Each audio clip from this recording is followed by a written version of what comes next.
10 साल की उम्र में छोटा अभय सिंह एक शांत और विचारशील बच्चा था। वह हरियाणा के एक कस्बे में रहता था, जहां उसके माता पिता अहंकार के कारण लगातार झगड़ते रहते थे। उसकी मां के अनुसार उसके पिता एक लापरवाह व्यक्ति थे और उसके पिता के अनुसार उसकी मां एक निराशाजनक और नकारात्मक सोच वाली महिला थीं।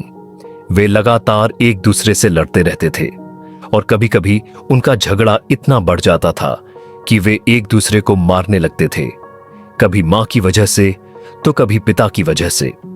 उसके पिता का राजनीति में करियर बनाने का सपना था, लेकिन उसकी मां हमेशा उन्हें राजनीति में करियर बनाने के लिए डांटती रहती थीं।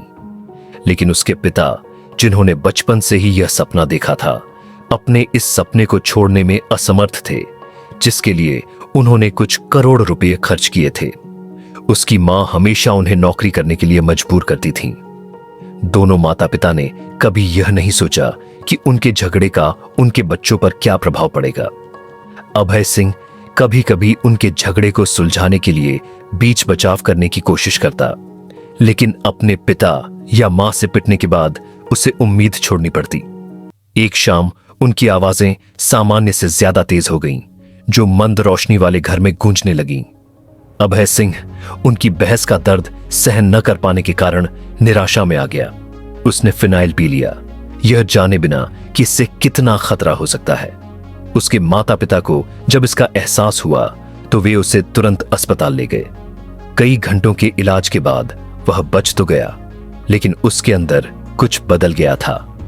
अस्पताल के बिस्तर पर लेटे हुए अपने जहरीले माता पिता के चिंतित चेहरों को देखते हुए उसने खुद से एक वादा किया, मैं अपनी जिंदगी बदलूंगा। मैं इस अराजकता से ऊपर उठूंगा और यह साबित करूंगा कि दर्द को शक्ति में बदला जा सकता है। उस दिन से अभय ने किताबों में अपना सहारा ढूंढ लिया। वह स्थानीय लाइब्रेरी में घंटों बिताने लगा और जो भी विज्ञान और गणित की किताबें मिलती उन्हें पढ़ डालता। उसका दिमाग एक किले की तरह बन गया, जो उसे घर की परेशानियों से बचाने लगा। 12 साल की उम्र तक वह जटिल कैलकुलस की समस्याओं को हल कर सकता था, जिनसे कॉलेज के छात्र भी जूझते थे। उसके स्कूल के शिक्षक उसकी कठिन विषयों को आसानी से समझने की क्षमता से चकित थे। जब अन्य बच्चे क्रिकेट खेलते थे तो वह अपना समय क्वांटम भौतिकी समझने और अपने छोटे से ब्लैक बोर्ड पर गणितीय समीकरण हल करने में लगाता था। 14 साल की उम्र में उसने राज्य स्तरीय गणित ओलंपियाड में भाग लिया।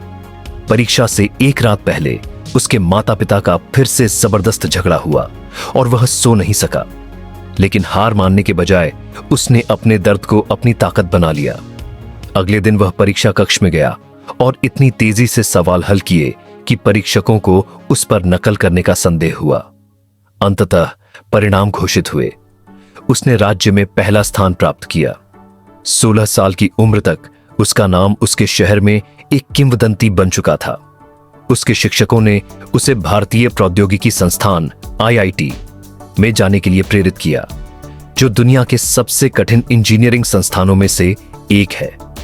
लेकिन उसके पास कोचिंग के लिए पैसे नहीं थे, न कोई मार्गदर्शन था और न ही घर में शांति थी। तो उसने क्या किया? उसने स्वयं अध्ययन किया। हर रात जब उसके माता पिता लड़ते थे तो वह उनके शोर को अनसुना कर अपनी किताबों पर ध्यान केंद्रित करता था।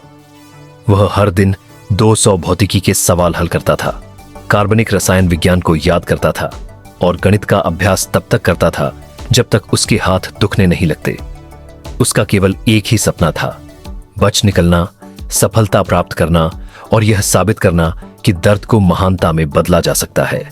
और फिर जेईई परीक्षा का दिन आ गया। जेईई मुख्य परीक्षा की सुबह अब 18 साल के हो चुके अभय सिंह परीक्षा केंद्र में केवल अपनी दृढ़ इच्छा शक्ति और उन अनगिनत जागी रातों की यादों के साथ दाखिल हुए, जो उन्होंने सवाल हल करने में बिताई थीं। परीक्षा हॉल घबराए हुए उम्मीदवारों से भरा था, जो अपनी कलम से खेल रहे थे, आखिरी बार अपने नोट्स देख रहे थे और अच्छे परिणाम की उम्मीद कर रहे थे। लेकिन अभय सिंह नहीं, वह शांत और अडिग थे। उसने बैठकर पहला प्रश्न पत्र देखा और मुस्कुरा दिए। ऐसा लग रहा था जैसे ये सवाल पहले से ही उनके दिमाग में लिखे हुए थे। जैसे ही उन्होंने सवाल हल करने शुरू किए, उनका दिमाग समीकरणों, सिद्धांतों और अवधारणाओं के माध्यम से नाचने लगा, जिन्हें केवल कोई ऐसा व्यक्ति ही समझ सकता था जो शैक्षणिक और व्यक्तिगत दोनों चुनौतियों से जूझ चुका हो। जब अन्य लोग संघर्ष कर रहे थे तो अभय को लगा कि यह पेपर सिर्फ उनके लिए बनाया गया है। 2 घंटे के भीतर उन्होंने पूरी परीक्षा समाप्त कर दी, एक भी सवाल नहीं छोड़ा। जब उन्होंने अपना पेपर जमा किया तो परीक्षकों ने कुछ असामान्य देखा। उनके उत्तर पूरी तरह से सही थे।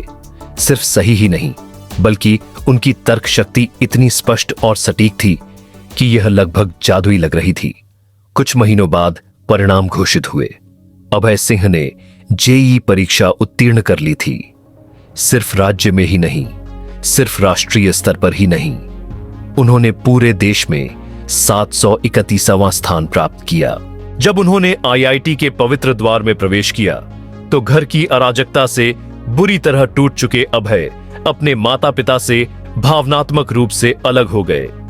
उन्होंने अपने साथियों में वह प्रेम खोजने की कोशिश की जो बचपन से उन्हें नहीं मिला था, लेकिन उनके साथी उन्हें उनके दार्शनिक विचारों के कारण उबाऊ और गैर हास्यप्रद मानते थे और धीरे धीरे उन्हें अनदेखा करने लगे। वह हमेशा अपनी स्थिति किसी को भी बताते थे, लेकिन कोई भी सुनने वाला नहीं था, यहां तक कि उनके माता पिता भी नहीं, क्योंकि वे अपनी लड़ाइयों में व्यस्त थे। उनके पास अपने इकलौते बेटे की बातें सुनने का भी समय नहीं था। वह निराश होने लगे और अपने दुख को भुलाने के लिए पूरी तरह से अपनी पढ़ाई पर ध्यान केंद्रित करने लगे। सालों बाद जब अभय सिंह ने स्नातक की उपाधि प्राप्त की तो वह केवल एक प्रतिष्ठित डिग्री लेकर नहीं निकले, वह कनाडा में नौकरी का ऑफर लेकर निकले। उनकी कहानी सिर्फ आईआईटी में जाने वाले छात्रों के लिए ही प्रेरणा नहीं बनी, बल्कि उन सभी के लिए बनी जो जीवन में कठिनाइयों का सामना कर रहे थे। समय बीतने के साथ उसे अपनी कक्षा की एक लड़की पसंद आने लगी। समय के साथ वे एक रिश्ते में आ गए और अभय ने उस लड़की को अपनी आत्मीय साथी के रूप में देखा। उन्होंने उस लड़की के साथ अपने माता पिता से जुड़ी बचपन की यादें साझा करनी शुरू कर दी, लेकिन अभय की दुख भरी कहानियां जानने के बाद उसने धीरे धीरे उससे दूरी बनानी शुरू कर दी। उन्होंने उसे मनाने की बहुत कोशिश की, लेकिन सब व्यर्थ गया। बाद में उसने उसे छोड़ दिया और एक परफेक्ट लड़के से शादी करने चली गई। आखिरकार उसने शादी कर ली। अभय ने एक और हार्ट ब्रेक का अनुभव किया। वह उसे बहुत गहराई से प्यार करते थे और इस ब्रेकअप के कारण फिर से डिप्रेशन में चले गए। उनके दिमाग में चल रहे विभिन्न विचार उन्हें सोने नहीं दे रहे थे। उसने मुझे क्यों छोड़ा? क्या मैं बुरा इंसान हूं? वह मुझसे भी शादी कर सकती थी। उसने मुझसे शादी क्यों नहीं की? इन सभी सवालों ने उन्हें बहुत निराश और डिप्रेस्ड कर दिया, क्योंकि उनके पास अपनी भावनाएं साझा करने के लिए कोई नहीं था। उन्होंने धीरे धीरे दुनिया से अपना लगाव खो दिया। उन्होंने अकेले घर में बैठकर भगवान से बात करने में अपनी खुशी ढूंढ ली। यही वह क्षण था जब एक व्यक्ति बाबा बनने की राह पर चला, जिसने अब आध्यात्मिकता में शांति तलाशनी शुरू कर दी। 13 जनवरी 2025 आ गई और प्रयागराज, भारत में महाकुंभ मेला शुरू हुआ। अचानक एक मीडिया कर्मी ने एक ऐसे बाबा को देखा जो आईआईटी बॉम्बे से पढ़े थे और कनाडा में लाखों का पैकेज छोड़ चुके थे। इससे मीडिया कर्मी ने बाबा से यह सवाल किया कि उन्होंने कनाडा में एक उच्च वेतन वाली नौकरी क्यों छोड़ी और बाबा क्यों बन गए। शायद आप समझ गए होंगे कि हम किसके बारे में बात कर रहे हैं। अगर नहीं समझे तो मैं बता देता हूं कि हम बात कर रहे हैं आईआईटी बाबा के बारे में। हम एक आईआईटी ग्रेजुएट की कहानी पर चर्चा कर रहे हैं जो बाबा बन गए और प्रयागराज, भारत में कुंभ मेले के दौरान व्यापक चर्चा का विषय बने।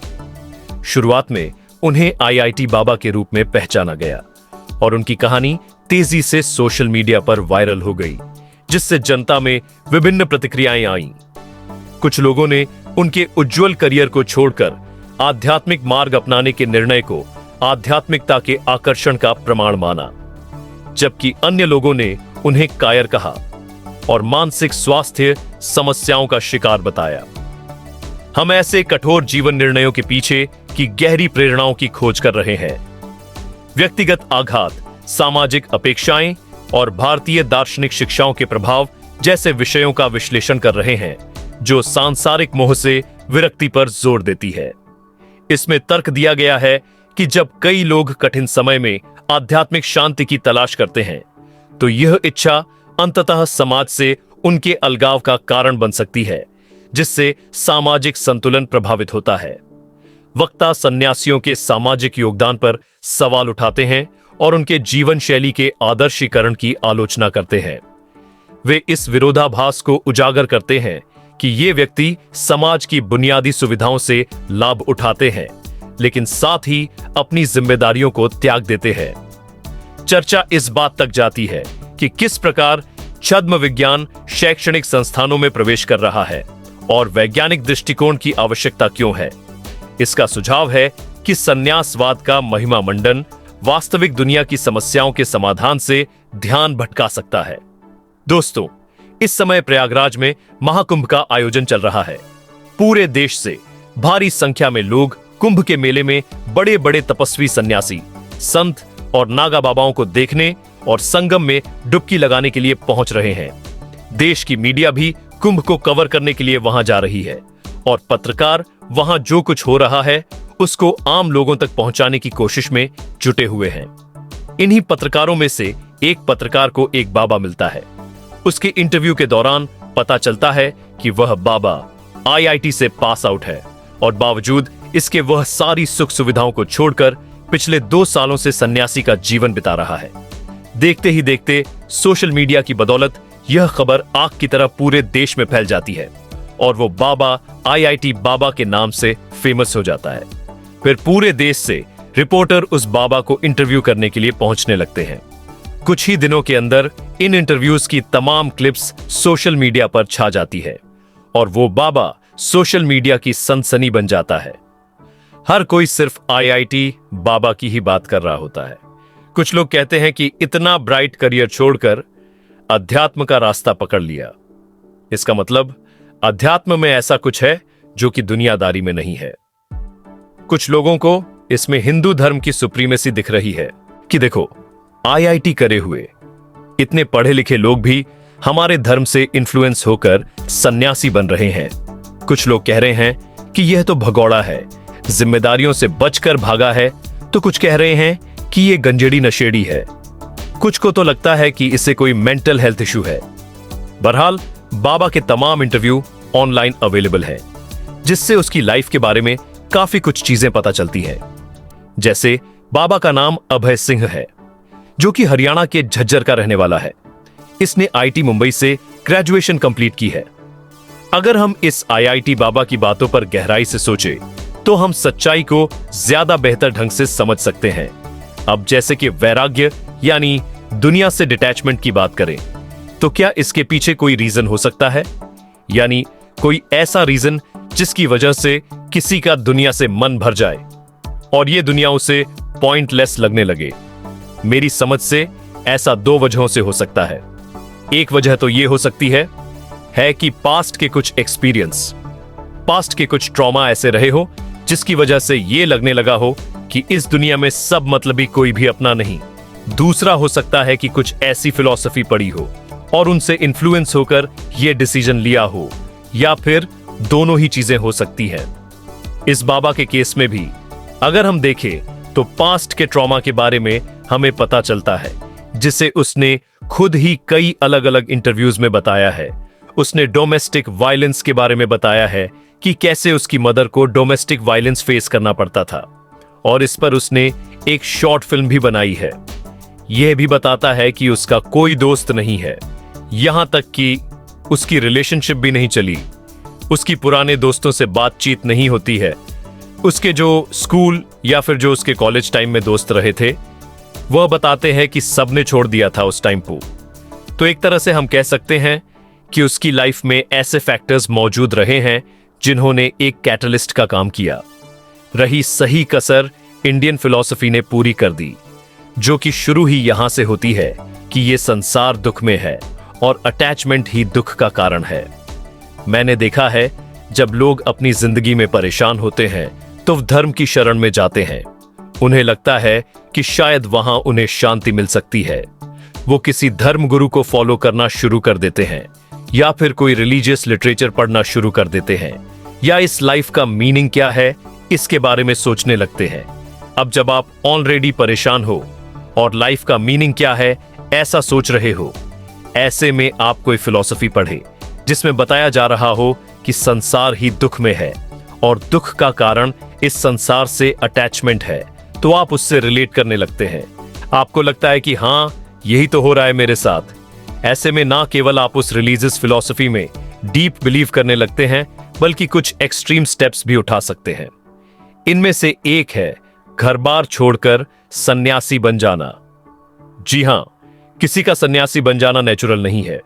इसके बीज हमारे कल्चर और रिलीजन में मौजूद है। नहीं तो बताइए, किसी और देश में कितने लोग ऐसा स्टेप उठाते हैं, और हमारे देश में लाखों लोग हर साल ये स्टेप उठाते हैं। बिलीव्स के मामले में लोग कभी छानबीन नहीं करना चाहते हैं, वो बस विश्वास करना चाहते हैं। कोई भी चीज जो उनके इस विश्वास को मजबूती दे, वो उस पर तुरंत भरोसा कर लेते हैं, वो से तुरंत इन्फ्लुएंस हो जाते हैं। अब जैसे किसी इंसान का IIT करके बाबा बन जाना बहुत सारे लोगों के बिलीफ को स्ट्रांग करने के लिए काफी। और फिर कुंभ मेला तो आस्था का ही मेला है, जहां पूरे देश से लोग आस्था के नाम पर ही इकट्ठा होते हैं। पर आस्था को थोड़ी देर के लिए साइड में रखकर अगर हम इस IIT बाबा की बातों पर गहराई से सोचे, तो एक सवाल हमारे दिमाग में आएगा कि आखिर किसकी वजह से अभय सिंह IIT बाबा बना? क्या यह उसके माता पिता की वजह से हुआ, या फिर गर्लफ्रेंड की वजह से जिसने उसे ठुकराया, या फिर यह समाज की वजह से हुआ? पर असली जवाब क्या है? असल में IIT बाबा बनने की जड़ें इन सभी में छिपी हैं। माता पिता के झगड़ों ने उसे दर्द दिया, प्रेम ने उसे चुनौती दी, और समाज ने उसे अपनी काबिलियत साबित करने पर मजबूर किया। अब उसके भारतीय माता पिता मीडिया में रो रहे हैं और कह रहे हैं कि मेरी सारी संपत्ति सिर्फ उसी की है, अब इसका ख्याल कौन रखेगा? लेकिन सच्चाई कुछ और है। वे संपत्ति के लिए नहीं रो रहे, बल्कि उस बेटे के लिए रो रहे हैं जो अब उनके साथ रहने को तैयार नहीं है। अब उन्हें यह चिंता सताने लगी है कि बुढ़ापे में हमारा ख्याल कौन रखेगा। लेकिन अब बहुत देर हो चुकी है। जब उसे प्यार और सहारा चाहिए था, तब माता पिता के पास उसके लिए समय नहीं था। अब जब वह उनसे दूर जा चुका है, तो उनके आंसू बेकार हैं। अब IIT बाबा ने भगवान को अपने माता पिता और पूरी दुनिया को अपना परिवार बना लिया है। यह कहानी भारतीय माता पिता और समाज के चेहरे पर एक करारा तमाचा है, जो बच्चों को सिर्फ अपने अधूरे सपनों को पूरा करने का जरिया समझते हैं। मेरी सलाह आज के जीन जी माता पिता को यह है, अपने बच्चों का ख्याल रखें, उन्हें वह प्यार और सपोर्ट दें जिसकी उन्हें जरूरत है।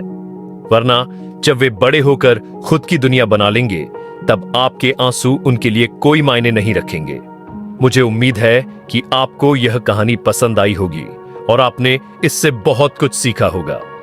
आप नीचे दिए गए कमेंट बॉक्स में अपनी राय बता सकते हैं।